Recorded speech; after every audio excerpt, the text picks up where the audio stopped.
¿Qué tal? ¿Cómo están ustedes? Muy buenas noches, bienvenidos una vez más. Esto es Ayer y Hoy, el programa de actualidad de nuestra sociedad de Paso de los Libres.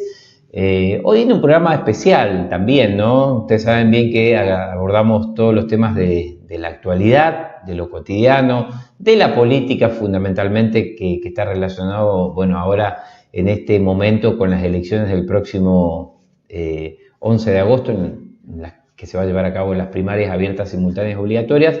Pero hoy vamos a hacer párrafo aparte de la cuestión política y electoral y vamos a tener un diálogo. En algún momento hemos dialogado con él, pero todavía estaba en funciones.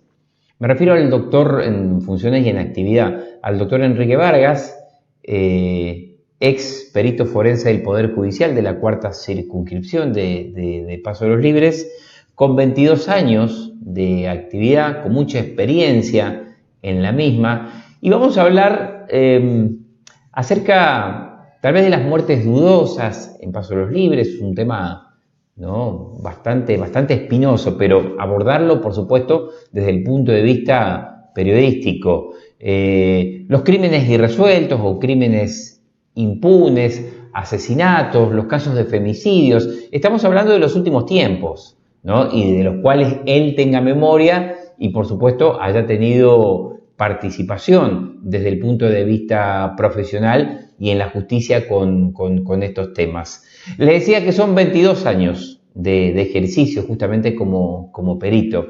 Esto hago esta aclaración nuevamente y pongo énfasis en los 22 años porque cuando lo mencioné y cuando lo había publicado sobre la visita del doctor Enrique Vargas, 2 o 3 personas me dijeron, por supuesto que tiene que ver eso con las inquietudes, ¿no?, que le pregunte acerca del caso Telechea, que fue un crimen resonante, pero allá por 1993. Para esa época, esto todavía no se lo pregunté al doctor, pero para esa época el doctor Enrique Vargas todavía no ejercía, no estaba al frente de esta... ¿Estaba? ¿Sí? ¿Estaba como policía?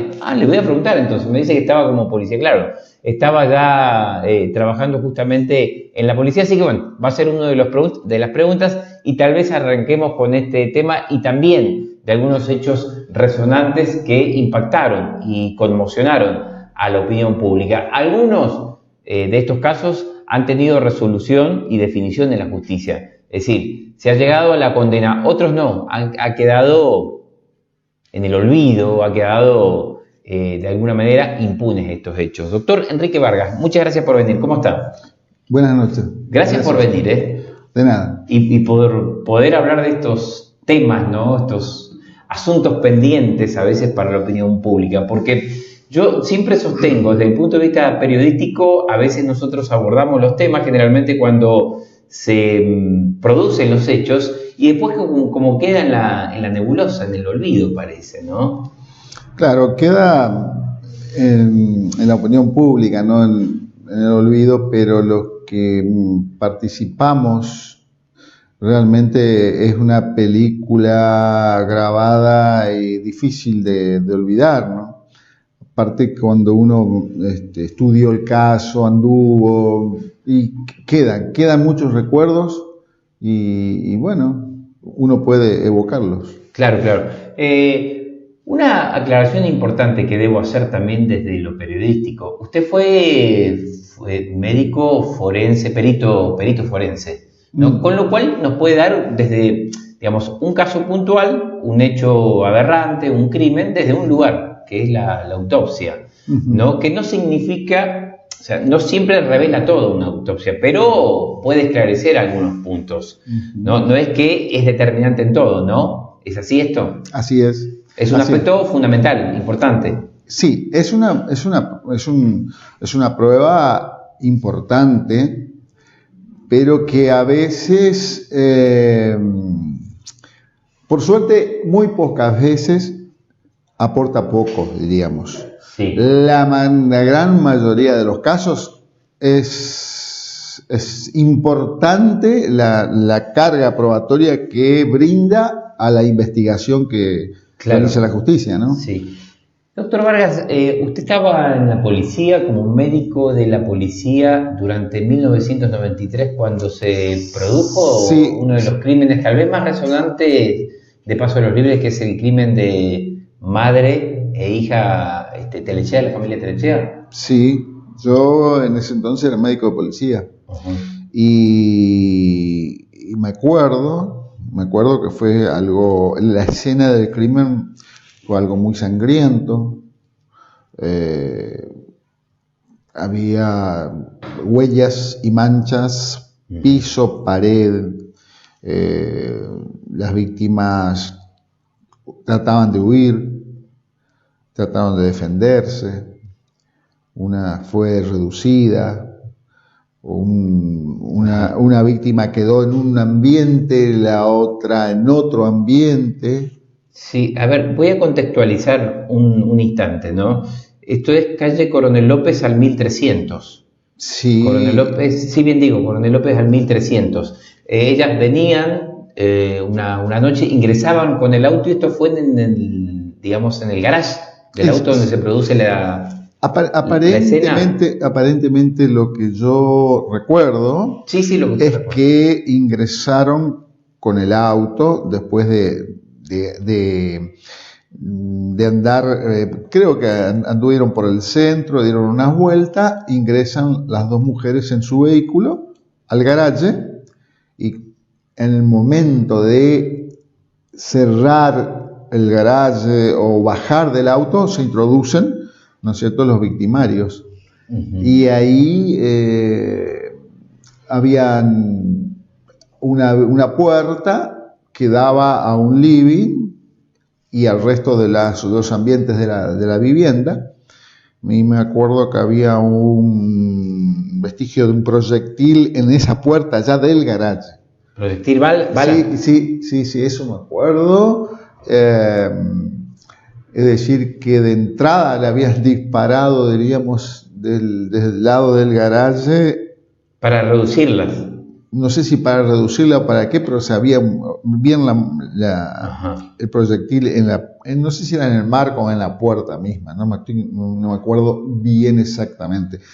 Luego, ingresando al living, había cosas, los indicios y propios de que se estableció una lucha, una huida, trataron de huir estas dos mujeres. Una resistencia, ¿no es cierto? Había cierto desorden y muchas huellas sanguíneas esparcidas por el piso y por las paredes. Ajá. Inclusive, lo que daba la idea de la gran violencia ejercida sobre las mismas. Ajá. Que estamos hablando de un terreno de hipótesis porque nunca hubo, desde el punto de vista judicial, nunca se llegó a la justicia de esto, una sentencia, nunca hubo culpables, es algo que quedó, digamos, en la impunidad, ¿no? ¿Pudieron haber sido en el terreno de las hipótesis varias personas? Sí, daba la impresión, eran dos víctimas, dos mujeres, sí. La madre y la hija más joven. Yo no me acuerdo exactamente la edad, pero la hija tendría alrededor de 30 y pocos años, sí. La madre algo así como 50 y algunos pocos años, entre 50 y 60, y la hija entre 30 y 40, sí. Aproximadamente, en esa franja etaria. Y la mamá, ambas tenían como lesiones, heridas de arma blanca. Eso me acuerdo, heridas sí. De arma blanca. Y la causal de muerte fue justamente, una de las causales de muerte eran las heridas por arma blanca.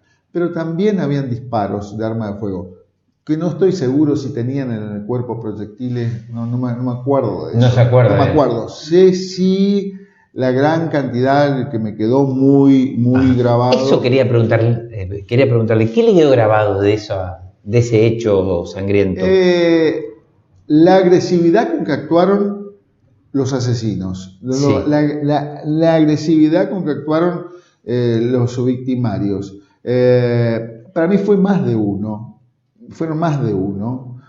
porque aunque sea una mujer, una de las dos hubiese escapado, porque aparentemente la mujer de más edad fue la primera que fue victimizada y la de menor edad fue la reducida y maniatada. Ajá. En un dormitorio. Sí. Estaba sobre una cama. Entonces daba la idea de que o la mamá trató de defender a su hija y también fue asesinada en ese mismo instante. Sí, sí. Y daba la impresión que sí eran más de uno, más de un atacante. Más de un atacante. Daba la impresión. A ver, por último, para concluir esto, ¿no? Y el motivo de la muerte de ambas mujeres. La causal de la muerte. Causal, sí. Y eran. No el motivo, claro, la causal. La causal de muerte. El motivo es otra cuestión que tiene que ver ya con una investigación más amplia. Exacto. En este caso es la causal de muerte. Y la causal de muerte. Entiendo y lo que yo puedo recordar fueron las heridas de arma blanca. Las heridas de arma blanca. Sí, heridas de arma blanca. O sea, que fueron letales. Sí, fueron letales. Ahora, no estoy seguro si hubo elementos combinados como causal de muerte. No me acuerdo si una de las víctimas que estaba maniatada de las manos también sufrió algún tipo de sofocación, de asfixia, aparte de las heridas de arma blanca. Sí. Es decir, que hubo resistencia, hubo lucha. Sí. A ver, yo sé que cuanto más pasa el tiempo, más difícil es desde la memoria tener algunas cuestiones, ¿no? Sí. Pero me voy a trasladar unos años después, y ahora yendo para atrás unos años antes también, ¿no? Al año 2005, en octubre se produce, bueno, eso tuvo responsables, o por lo menos hubo sentencia, que es el crimen de Gina Lippi. ¿Usted se acuerda? Sí, Gina Lippi. Eso fue en Palmar, encontraron el cuerpo. Sí. Hubo 3 personas que fueron condenadas, ¿no? Fueron encontradas penalmente responsables. ¿Usted se acuerda de las circunstancias del deceso? Sí. ¿Fue también tortura? ¿Lo encontraron en un arroyo? Sí, de ese caso, el cuerpo sufrió traumatismos contusos y fue arrojado a un arroyo. Sí. En una alcantarilla. Sí. Y tengo entendido que hubo un mecanismo combinado de muerte, aparte de los traumatismos, de cráneo fundamentalmente, el mecanismo de asfixia por inmersión. En ese caso, yo lo que más me quedó de eso fueron los traumatismos contusos. Sí. Y el cuerpo en el medio líquido. Sí. ¿No? Entiendo y me acuerdo que estaba todavía vivo al ser arrojado. Si bien las lesiones eran graves. O sea, por asfixia e inmersión. Exacto.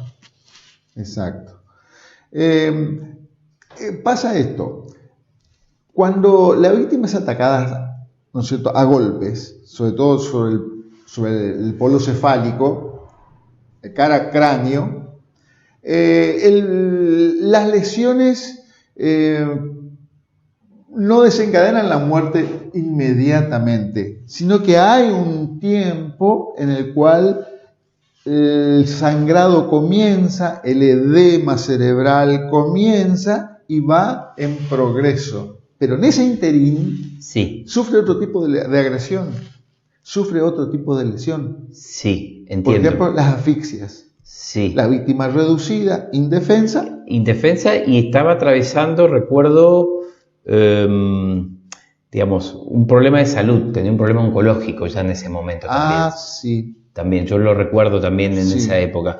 Doctor, vuelvo un instante, porque no quiero dar lugar acá a la gente que está participando. Si recuerda esto, me pregunta alguien que está participando con nosotros. ¿Existió heridas en la cara de las dos mujeres? Estamos hablando del caso del crimen de Telechea, ¿recuerda? No me acuerdo, pero sí en el cuerpo. Sí en el cuerpo. Sí, en el cuerpo sí. Sí, y me preguntan, no sé si es una afirmación, ¿no? Bueno, en realidad es una pregunta. ¿Por qué hubo mucha gente en la escena de la muerte? Bueno, eso que quiero interpretar. Sí, yo no me acuerdo específicamente todavía. Quiero interpretar la pregunta. El oyente está preguntando si hubieron mucha gente que contaminó la escena del crimen. Sí. Y había bastante gente en ese lugar. Se trató de preservar, ¿no es cierto? Lo que pasaba, porque ahora ya están más capacitadas las fuerzas de seguridad.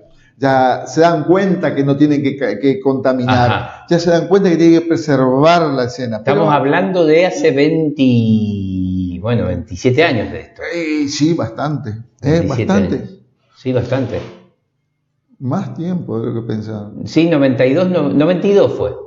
Sí, estamos hablando de hace 27 años. Fue un crimen osado, teniendo en cuenta que, está bien, calle Coronel López al 1300, en esa época, ese sector yo lo recuerdo bien, doctor, era muy oscuro, pero vos tenías la Policía Federal ahí a la vuelta. Sí. Pero ese día creo que coincidió con un evento musical, bailable, de un local que estaba por calle Belgrano. El Paraíso. Exacto. No me acuerdo. Exacto. Y eso... se aprovechó la situación de ruido. Exactamente. ¿Sí? Exactamente. No me acuerdo. Casi nadie escuchó los disparos. Vuelvo al caso Alipi. Le quiero preguntar, y es muy subjetivo esto, ¿no? Porque eso ya, digamos, usted no determinó esto. Uh-huh. Pero ¿usted recuerda si, digamos, para usted en este crimen de Alipi, de Gina Alipi, en octubre del año 2005 fue, ¿participó una persona o pudieron haber sido más personas? Y la impresión que me quedó es que participaron más de una persona, porque el lugar de la escena del ataque quedó distante del lugar donde se encontró el cuerpo. Es decir, que fue arrastrado ese cuerpo. Sí. Y era una persona adulta, pesada. ¿El victimario? ¿El victimario me dice? O sea, que la víctima está bien. Sufrió la agresión en un lugar distinto de donde se encontró. Había una teoría de la defensa, yo seguí ese juicio, había una teoría de la defensa de los imputados, fueron 3 imputados que fueron condenados, ¿no? Sí. Uno, el principal, Rambo, le decían, Rambo era por su condición, su contextura física, era grandote. Lo que planteaba la defensa que era solamente, bueno, por supuesto que cada uno de los imputados tuvo su defensor, ¿no? Distinto. Es que no pudieron haber sido 3 personas porque si eran 3 personas no hubieran arrastrado en este caso a Gina Alipi, que fue una persona porque una persona fue lo que lo arrastró, si no hubieran levantado entre 2 o 3 personas. Pero son hipótesis simplemente y además por supuesto que... Sí, son más comentarios que otra cosa porque claro. Un cuerpo de entre aproximadamente 80 kilos, 70, 80 kilos... no es fácil levantar un peso muerto, un peso total. No es fácil. Hay que tener, hay que ser muy corpulento, mucha fuerza. Era corpulento. Rambo. Pero no estoy seguro, pero me parece que había rastros del arrastre. Por eso se determinó. Claro. Esa noche llovió. Y las huellas quedaron. Exactamente. Yo me acuerdo, esa noche llovió. Seguí el juicio y me recuerdo ese detalle. Sí. Exactamente. Si había lloviznado, eran días húmedos. Exactamente. Sí. Entonces, fíjate vos que para arrastrar, o sea, primero que el lugar fue distinto donde se encontró el cuerpo al lugar del ataque. Y luego fue arrastrado ese cuerpo. Y no es tan fácil que va a arrastrar un cuerpo en a campo traviesa, ¿no es cierto? No es fácil. No. Doctor, vamos a otro de los casos. Lo traslado al año 2010. El juicio fue 2011, 2012 habrá sido. Estamos hablando del caso Azar, Valeria Azar, que tuvo como imputado, después condenado a Federico Alderete, ¿no? Sí. El punto en cuestión es si él tuvo la intencionalidad de matarla. Siempre fue el punto de la discusión justamente y del juicio. Claro, ¿no? Claro. Ahora, ¿Qué recuerda usted de eso? Yo recuerdo que había elementos, que había signos que posicionaban al victimario frente a la víctima. Sí. Porque las gotas de sangre en forma de lluvia que rodeaban a la víctima, esas mismas gotas estaban impregnando la cara anterior de los miembros inferiores. Es decir, que lo colocaban frente a la víctima. No estaba, sí, entiendo. No estaba a 1 metro, 2 metros, 3 metros, sino que estaba frente a la víctima.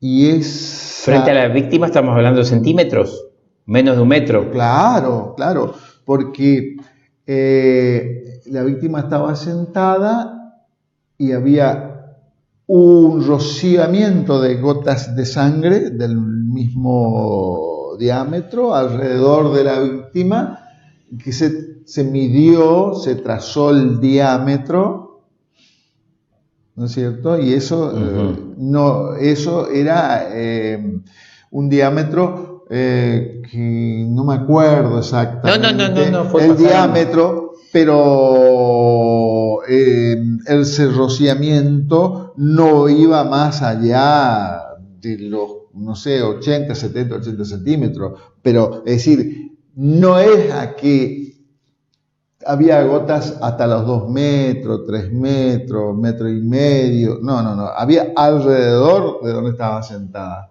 Y esas mismas gotas, ese mismo diámetro, esa misma característica, tenían la cara anterior del victimario, del sospechoso en ese momento. Está bien, pero eso no determina la intencionalidad. No, eso lo ubica frente a, ¿no? Claro. O sea, es un indicio que te da a pensar que estaba frente a. Sí. Ahora, yo es decir, analicé mucho, eso estudié mucho. ¿Qué harías vos con una escopeta apuntando en la frente de tu novia? Y si yo le digo por las características de Federico Alderete que estaba jugando, que no está bien tampoco. Y es un juego un poco... Sí. Digamos, no fuera de lugar. No, yo no lo avalo. Pero digo, de ahí en más a la intención de decir, bueno, yo la quiero, tengo la intención de matarla. Claro, pero muy bien. Y si yo te agrego y te pregunto, ¿por qué fuiste y trajiste el arma de otro lugar de la casa? Y la armaste? Porque la estaba limpiando. Le digo lo que él dijo en la primera versión, ¿eh? Claro, sí. No estoy tomando parte de eso. No, claro. Eso, claro. ¿Y vos limpias con el arma cargada? No. O sea, son cosas... No, por supuesto. Son cosas que, ¿no es cierto? Y le harías no sé... un chiste a tu novia, yo no. ¿Con una escopeta cargada? a nadie, ¿no? No, por supuesto. No, yo le digo las variantes. Por eso la intencionalidad, ¿no es cierto? Por eso, es decir, ahí es donde uno analiza y discute y va y viene y va y había o no había intención, había o no había. Y eso, viste, es ya terreno de los encargados de juzgar. Claro, ¿no? por eso, simplemente yo sé, por eso aclaré bien. Su lugar fue en su momento como perito forense. Uno da una mirada acerca de ello. Después un conjunto de elementos que tiene que valorar un juez y que en este caso consideró que era responsable, penalmente responsable. No es que es decisivo solamente. Exacto. Acá le hago una pregunta porque la gente está participando, doctor. Esto no estaba pautado, ¿no? Pero por ahí, si se acuerda, el caso del chofer del minibús que lo degollaron dentro del minibús en el barrio año 97, 98, causa de Jauregui. Fue un crimen resonante también. En el 97-98, estamos hablando hace 21 o 22 años tal vez de este hecho. Era minibús en esa época. Sí. No se acuerda. La víctima era de Jauregui. Hugo Jauregui, me dicen ahí. Me acotan. Ay, no me acuerdo. No se acuerda. Bueno, puede pasar, sí, por eso. La idea era hablar de los más recientes, pero por ahí me preguntan y usted sí, vamos a hablar ahora, vamos a pegar un salto grande, porque el crimen de hace 2 años atrás, que es el del colectivero. Que fue apuñalado. Fue justamente en el acceso hacia la autovía, cerca del hipódromo, más concretamente, ¿no? Sí. Ese fue el más reciente. Fue un hecho resonante, varias puñaladas también. Sí. Ese juicio vi también su exposición que usted hizo. Sí. Y la idea que te queda, viste, como nosotros vemos casos y estudiamos uno y pasó y vemos otro, viene otro y estudiamos y pasó y se van acumulando, ¿no es cierto? Y te queda una idea de todo eso, te queda un concepto de todo eso, ¿cómo? ¿No? El caso Bravo, le voy a plantear lo que en ese momento sostenía la defensa de los jóvenes que fueron condenados, fueron penalmente responsables, encontrados penalmente responsables. Ellos sostenían que se resistió justamente al ataque el chofer y que fue parte de un accidente. Lo que sostenía el fiscal es que no, que fue un ataque adrede, cobarde, traicionero, por la espalda, y que el chofer no tuvo ninguna posibilidad de defenderse, pese que era grande, porque fue atacado sorpresivamente en el habitáculo que es muy reducido que tiene un colectivero. ¿Usted se acuerda? Sí, esa imagen esa es la idea que te daba al examinar el cuerpo, porque la mayoría de las lesiones la tenía en la espalda, del lado del omóplato, de esta zona, que es la zona porque el colectivero va, ¿no es cierto?, en su butaca, tomado del chofer, tomado del volante y arrinconado en una parte del vehículo, ¿no es cierto? Viene la parte delantera ahí. Sí. Y la mayoría de las lesiones que tenían del lado del hombro. Del lado del hombro. Del hombro, la parte posterior. Sí. La parte posterior, donde nosotros miramos la escápula, el omóplato. Sí. Ahí tenía varias lesiones. O sea, varios puntazos, todas heridas de arma blanca. ¿Me da un segundito simplemente, me da un instante nomás así.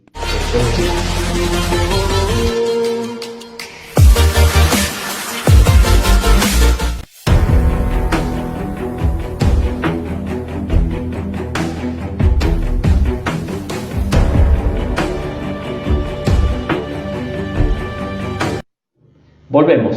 Mientras vendemos ahí, ya volvemos con el doctor Enrique Vargas. Estamos hablando acerca del crimen del colectivero. Esto es Ulises Bravo. En el año 2016 fue esto. No tuvo su condena el año pasado esta cuestión. Para usted fue un ataque. Sí, sí. Un ataque por la espalda. Sí, sí, sí, sí. Y se ve que él se defendió, tenía heridas, tenía lesiones de defensa, y daba la impresión que había más de un arma blanca en cuestión del ataque. Eran dos. Eran dos. Sí, sí, uno sostenía que no tuvo arma, de hecho esa arma nunca se encontró, pero los tipos de cortes eran distintos. Sí, sí, sí, porque ese arma blanca que no se encontró era de dimensiones considerables. Sí. Porque dejó el vestigio de las lesiones punzocortantes de un arma voluminosa y a su vez también larga, de largo tamaño. Es decir, no era un arma chiquita, pequeña, como era la otra, la que se encontró, la que estaba en la causa, sí, ¿no? Y sí, la víctima se defendió y sobrevivió al ataque. Sobrevivió al ataque. En el momento. Sí, él pierde la vida después. Por las consecuencias claro, del ataque. Ajá. Yo recuerdo que tuvo cortes en la mano, que hablan de alguna manera de su resistencia. Claro. Tenía en el antebrazo también. En el antebrazo. También, claro. Él se defendió. Sí. Se ve que él estaba sentado todavía, o estaba ahí, sentado, y lo atacaron de atrás, se daba vuelta, se defendió, sí. Y bueno, y después aparentemente se pudo levantar ya, pero herido, ¿no? Ajá. Herido. Doctor, lo quiero trasladar al año 2012. Más puntualmente en el mes de mayo del 2012, uno de los hechos que conmocionó a la opinión pública y que tampoco nunca se llegó a una justicia en esto. De hecho, la causa se cerró porque no hubo responsables. Tiene que ver con el asesinato de un campista en la calle 1300, más concretamente el caso Albertinsky. Ah, sí. Fue un hecho resonante también. Había en ese momento sospechas de que Albertinsky le había abierto la puerta a alguien que conocía, ¿no? Porque no estaba forzada la puerta. ¿Qué recuerda de ese hecho? Mira, eso siempre me quedó siempre la incógnita, ¿no? Me quedó la incógnita porque no había signos de violencia en la entrada. O sea, el cuerpo estaba dentro de la casa, de una vivienda. Y uno siempre ve, a ver si ingresaron por algún lugar utilizando violencia, la puerta, ventana. Me acuerdo que habían perros que supuestamente siempre estaban dentro de la casa y eran perros grandes, no eran perros pequeños, eran perros grandes. Sí. Y estaban todos atrás. Fuera de la casa, en la parte de atrás de la casa. Eran como dos o tres. Y me llamó la atención también. Y me llamó la atención también que en la propia cocina habían se ve abierto bajo mesada, se ve que andaban buscando algo. Y bueno, en la escena del crimen, que fue en un dormitorio, estaba todo revuelto. Todo revuelto. Pero lo más llamativo es que algo buscaban y que abajo del cuerpo había dinero. Abajo del cuerpo. Abajo del cuerpo había una bolsa con dinero. Y después todos los placares, todos revisados. Y la víctima estaba, si mal no recuerdo, atada de manos. Atada de manos y boca abajo. Boca abajo. En el dormitorio. En el dormitorio, en el piso. ¿La puerta estaba forzada, recuerda? Del dormitorio no me acuerdo que haya estado forzada. Sí. A usted como forense, no solamente es valedero el estado del cuerpo, sino también el contexto. Claro. Todo el contexto en el... Claro, el forense tiene que tener el paisaje, digamos. Sí. Toda la escena del crimen, no solamente el cuerpo, sino la autopsia comienza en la escena del crimen. Ahí comienza la autopsia. Sí. Porque entonces uno se va mentalizando, se va haciendo una idea de cómo fue todo el movimiento entre la víctima y los victimarios. Y eso, entonces uno va con una idea de dónde buscar en el cuerpo el factor fundamental para darle claridad a la causa de muerte. Y cómo se produjo, para que el juez sepa cuál fue la causa y cómo fueron los instantes y la producción, el mecanismo de muerte. ¿Usted no podría determinar o recordar si Albertinski en ese momento, en esa situación, pudo haber permitido ingresar a las personas o haber tenido una relación previa y que luego fue sorprendido para asaltarlo y posteriormente matarlo? Y daba la impresión o que él abrió la puerta o que tenían la llave de la puerta. Claro. Tenían cómo acceder a través de la vivienda. Son posibilidades simplemente. Son dos posibilidades. O él va y abre la puerta, o vinieron y abrieron la puerta. ¿Y por qué le llamó la atención lo de los perros? Y me llamó la atención lo de los perros porque eran perros grandes. Se ve que eran un poco agresivos, porque nosotros estábamos ahí y se los veían muy nerviosos. Y entonces me daba la impresión, y lo manifesté en su momento, para llevar estos perros que estaban adentro de vivienda a la parte posterior de la vivienda, o eran conocidos de los perros, o los perros conocían a ese individuo, ya sea hombre o mujer, conocían a esa persona, que obedecieron y fueron todo atrás. Porque te puedo asegurar que vos veías esos perros y eran de raza y te daban temor. Y me parece que no iban a salir así ante un extraño. Claro, entiendo. Porque aparentemente, lo que yo me acuerdo es que la víctima, por su actividad, siempre se trataba de resguardar, de tener medidas de seguridad, y es como de hecho había tenido dos situaciones también de robo. Claro, y es como que él le daba mucha importancia a la presencia de estos canes dentro de su vivienda. Entiendo. Como mecanismo de defensa, ¿no? Sí. Y que de repente estos mismos estén detrás y sacarlo. Un extraño creo que no sé si podría hacerlo con tanta facilidad. Sí. Y sin que genere la reacción de los mismos.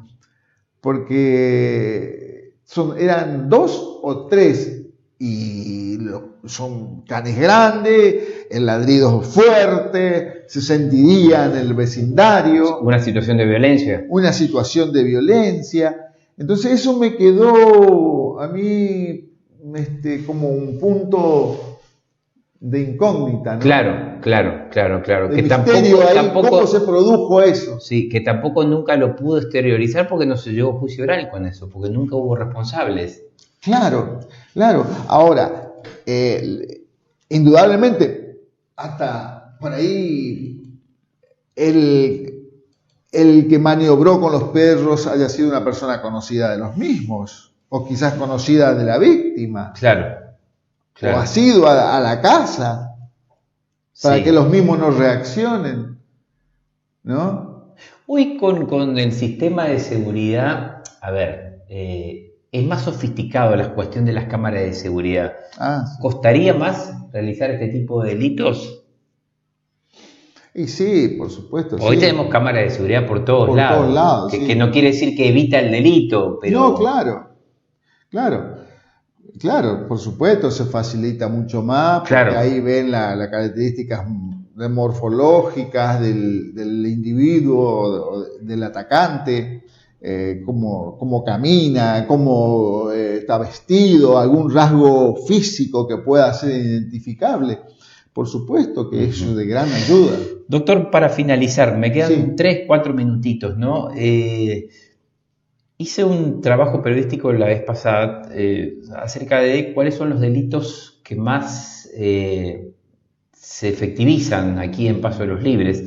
Y Libres, dentro de todo, es una ciudad con poco delitos violentos, existen, ¿no? Pero uno de los delitos que más se cometen, contrariamente a la campaña que se hace y a la toma de conciencia y que el Estado toma, digamos, compromiso en esto, es el tema de los crímenes, de los femicidios. De hecho, el año pasado se cometieron 2 femicidios. Uno que es el caso de Rosa Catalina Tejeda y otro en el cual una mujer, Olga Cristina Aguirre, 31 años, es asesinada por su pareja y él después se quita la vida, ¿no? ¿Qué recuerda puntualmente de ese segundo caso? Digo, como para no entrar en todos y después por ahí ampliamos la cuestión del femicidio también. ¿Por qué las mujeres son cada vez, sigue siendo alto el índice justamente de estadísticas?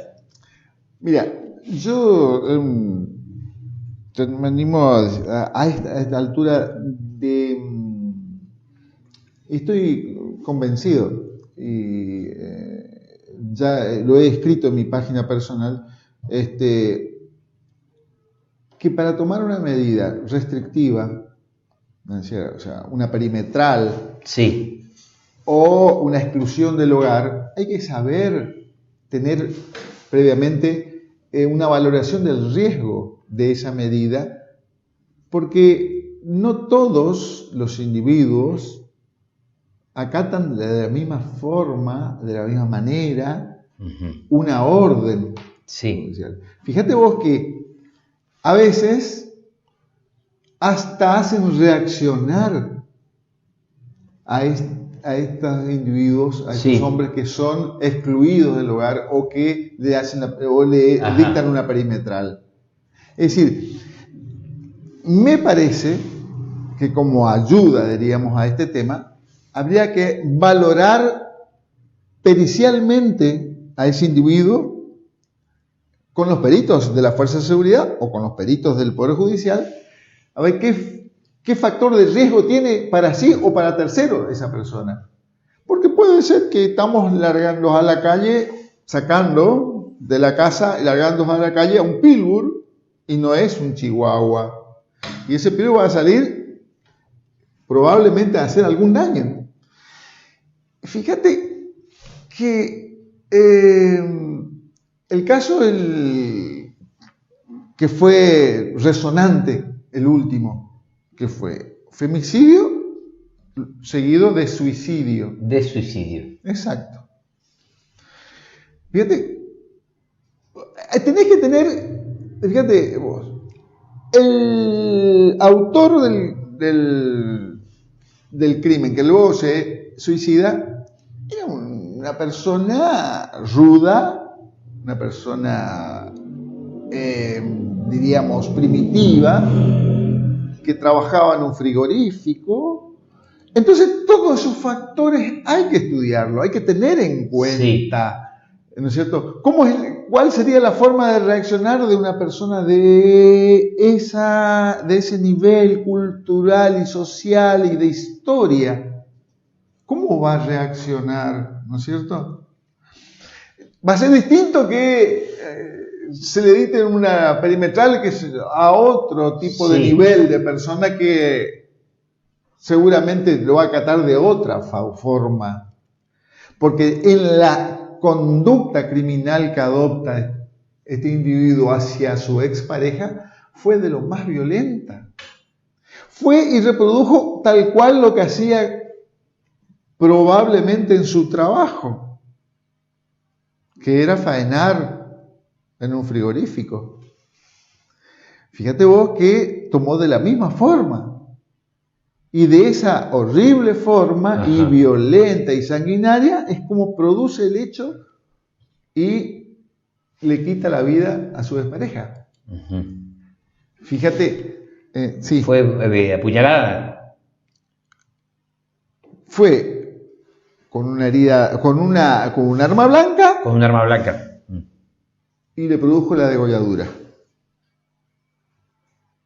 Claro, tiene relación con su trabajo también. Por eso. Y no es la primera vez. Entonces que falla el sistema del Poder Judicial. Y yo creo que hay que agregarle la valoración del riesgo de ese individuo al cual se le está por aplicar la medida. Porque hay que valorar eso. Porque si estamos ante un individuo que tiene una historia y una genética violenta, y probablemente no reaccione bien. Porque seamos comunes en el razonamiento. Sí. Ese individuo que es excluido del hogar y además una perimetral, sale a la calle, se junta con su grupo de amigos o tal vez se va al bar de la esquina y ahí seguramente van a decir, te excluyó o te echó. Vio el caso de Saladas, creo que fue San Lorenzo, que es departamento de Saladas, ¿no? Sí. Asesinó a su pareja, asesinó a los suegros y después fue y se mató él en el cementerio frente a la tumba de su ex esposa. Exacto. ¿Qué reflexión le merece eso? Que, digamos, acá lo único distinto que tiene es que no mató a la suegra, no mató al suegro. Pero es otra. Fíjate que el mensaje aparentemente te impresiona como que es otro del victimario. El mensaje del victimario en este caso es otro. Fíjate. Sí. Es como que quiso borrar una parte de su vida matando a todo este grupo. Sí. Y se va y se entrega en la tumba de su ex mujer, de su primera mujer. Ajá. Bueno. Se quita la vida y le ofrenda la vida. Es toda una simbología eso, ¿no? Sí. Es como para... No, lógico, ¿no? Tiene que tener algún tipo de análisis, de explicación eso, te hace pensar y te hace analizar y tomar cierta vía de pensamiento. Ajá. En este caso, y con esto cerramos, el hombre que mata a su esposa aquí en Paso de los Libres se termina ahorcando cerca del aeropuerto, creo que fue. Sí, en una dependencia del aeropuerto. Claro, imagínate que estaba tan consciente de lo que hizo y tal era la carga de conciencia y la carga de arrepentimiento seguramente. ¿De arrepentimiento? Y sí. Porque o de miedo a lo que tiene que afrontar. Él estaba consciente de lo que hizo. Totalmente consciente de lo que hizo. Y puede ser miedo a lo que vendría después, ¿no es cierto?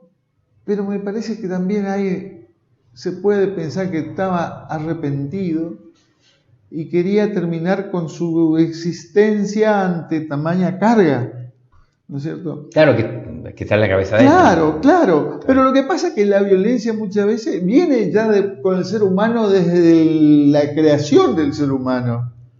Nada más que la violencia en sí puede ser dominada en más o en menos de acuerdo a las herramientas que uno tenga para hacerlo. Las herramientas psicológicas que uno tenga para hacerlo y para dominar esa violencia que viene innata en el ser humano. Debo preguntárselo, ¿usted cree que tenemos un instinto así como salvaje? Sí, tenemos. Sí. Nada más que algunos dominamos y otros no. Otros un poquito más, otros un poco menos. Pero en determinado momento, por ejemplo, hay personas que no se puede pensar que hayan reaccionado de esa manera tan violenta. Ajá. Me preguntan acá, pero no sé en qué contexto me preguntan. ¿No se habla del victimario y la víctima? no sé qué, por ahí si me puede especificar acá la pregunta, ¿no? Porque estamos hablando de tantas cosas con respecto a esto. Ah, sí. Bueno, esta persona se quita la vida, finalmente. Se quita la vida finalmente, sí. Pero fíjate cómo fueron supuestamente los hechos. Sintético, sí. Él va de noche, a medianoche, a buscarla, mediante un engaño. Sale la mujer de la casa mediante un engaño, van caminando como una chacra, el tamaño largo de una chacra, que es más de una cuadra, por supuesto, y una zona oscura, se ve que ahí se produce el altercado entre ellos, la discusión, y la víctima se introduce a una zona de muchos árboles, una oscuridad, porque a esa hora uno se imagina en ese lugar. Yo estuve en el lugar, de hecho, recorrí, y eso era una oscuridad total. Doctor, me quedé pensando, disculpe que vuelva con el tema que todos tenemos ese instinto salvaje. ¿Eso significa que en algún momento, en una situación determinada, se nos puede saltar los fusibles? Y sí, ante un ataque, por ejemplo, uno trata de defenderse, ¿no? Y se defiende ¿cómo? Y también de la misma forma, ¿no? Violenta. Si lo atacan con un cuchillo, con un arma blanca, con un objeto contundente, uno trata, ¿no es cierto?, de lo mismo de defenderse, y muchas veces empleando la misma actitud que sí, entiendo. Primario. Pero ese es un acto de defensa. Ese es un acto de defensa. Claro, es un acto de... Todos somos vulnerables a una situación, en un instante, de hacer una macana, de tener algún desequilibrio emocional que termine en una situación fatídica. Y sí, si tenemos las herramientas psicológicas necesarias para ello, sí se produce el desenlace. Porque eso depende mucho también de las herramientas psicológicas. Sí, los tipos de personalidad que hay, ¿no es cierto?